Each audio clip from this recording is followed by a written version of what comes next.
Mr. Saktiandi support.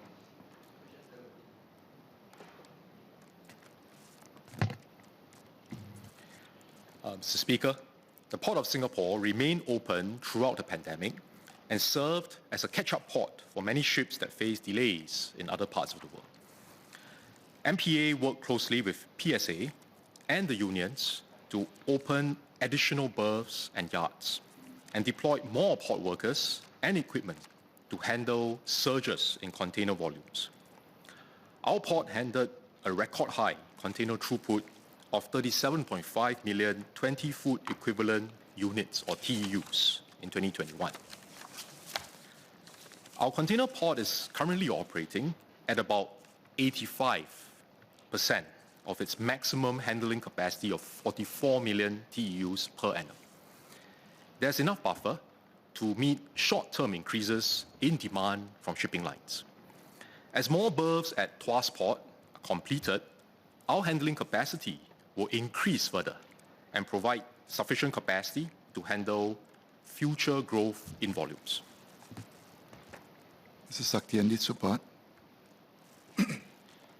Speaker, I'd like to thank SMS for his answer. I just want to have one SQ. I'm very concerned because of the recent report on Bloomberg, which shared that the New York Fed index of supply pressures fell for a fifth straight month. So my concern is that there could be a potential scenario where you could see an untangling of transport snarls, and which is happening just as fast as the system knotted up previously last year.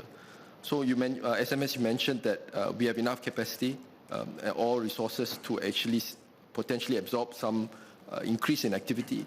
But will there be a possible scenario in 2023 where the activity picks up substantially, despite, I understand, despite some risk of economic slowdown globally, but they could potentially pick up, and whether we have enough manpower, resources, and also the fact that we are in the transition of shifting to Tuas as well from our current location as well. Thanks, SMS. Mr. Speaker, I thank Mr. Saktiandi for his questions. Maritime and shipping industry is one that goes through up cycles and down cycles. So our shipping lines, our port operators, they are used to dealing with the ups and downs. Now, importantly, one of the key drivers of port container volumes is actually global trade and supply chains.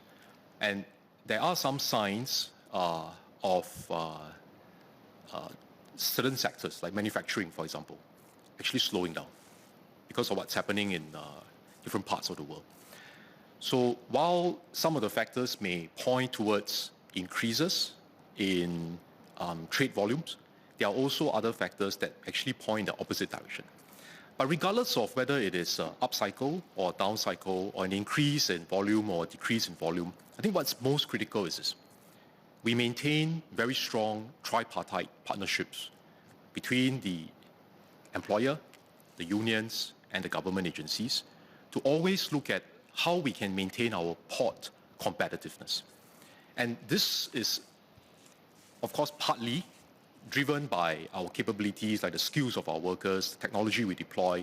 So at Tuas Port, for example, we are not only going to make it a more sustainable and more efficient port, we are also deploying technology that will reduce the need for example, drivers. So we use autonomous vehicles to help us to transport the cargo within the port. We try to use productivity improvements so that one crane operator is able to operate multiple cranes at the same time, multiple key cranes at the same time.